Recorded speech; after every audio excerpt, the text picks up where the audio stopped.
बड़े बदलाव के लिए बदलें छोटी आदतें। आप कितना कुछ भी चाहते हो, कभी कभी सिर्फ वही चीजें आपके भविष्य को आकार देती हैं जो आप निरंतरता के साथ करते हैं। ये एक छोटा सा लेकिन बहुत शक्तिशाली प्रभाव है। अच्छी आदतें हमें अपनी मंजिल तक पहुंचा सकती हैं, वहीं हमारे अंदर बसी कुछ बुरी आदतें हमें एक ही जगह पर स्थिर रखते हुए अधूरे रहने पर मजबूर कर सकती हैं। एटॉमिक हैबिट्स, छोटे बदलाव, असाधारण परिणाम। जी हाँ दोस्तों, जैसा कि इस किताब के शीर्षक से ही जाहिर है, इसे पढ़ के मैंने पाया कि किस तरह हम बहुत ही मामूली सी बातों पर ध्यान लगाकर उन्हें आदतों के रूप में अपने जीवन में ढाल सकते हैं।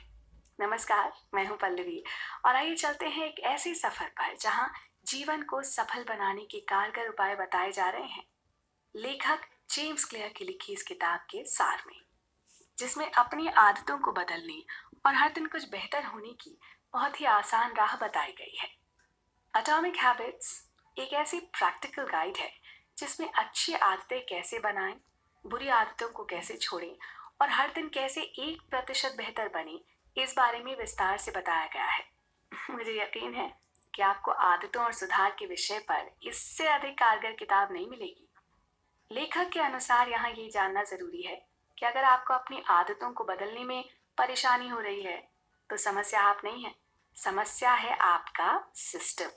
बुरी आदतें खुद को इसलिए नहीं दोहराती कि आप बदलना नहीं चाहते, बल्कि इसलिए कि आपके पास बदलाव का तरीका गलत है। यह एटॉमिक हैबिट्स में बताया गया एक बेसिक रूल है। आप अपने लक्ष्य के स्तर तक ऊंचे नहीं उठते हैं, आप अपने सिस्टम के स्तर तक गिर जाते हैं। तो दोस्तों, किताब की शुरुआत में लेखक ने विस्तार से बताया कि किस प्रकार बेसबॉल खेलते समय उनके सर और माथे के बीच के हिस्से में एक गंभीर चोट लगी, जिसने उनकी जिंदगी बदल कर रख दी। उनके अनुसार इस गहरी चोट ने पूरे 1 साल तक उन्हें बेहद कष्ट पहुंचाया। शुरुआत में उनके शरीर ने धीरे धीरे काम करना बंद कर दिया था। उन्हें निगलने और सांस लेने में बहुत अधिक दिक्कत हो रही थी। यहाँ तक कि डॉक्टर्स को लगा कि उस अस्पताल में उनका सही से इलाज ना हो पाएगा, इसलिए उन्हें दूसरे बड़े अस्पताल भेजा गया। पहले उनकी नाक की हड्डी टूट गई, फिर उसी समय दिमाग की सूजन की वजह से वो कोमा में चले गए। फिर आंखों की तकलीफ ने उन्हें एक लंबा अरसा बिस्तर पर रखा। ऐसे में किसी का भी निराशा के गहरे सागर में चले जाना नॉर्मल था, पर उन्होंने लगातार अपने अवसाद के साथ लड़ाई लड़ी।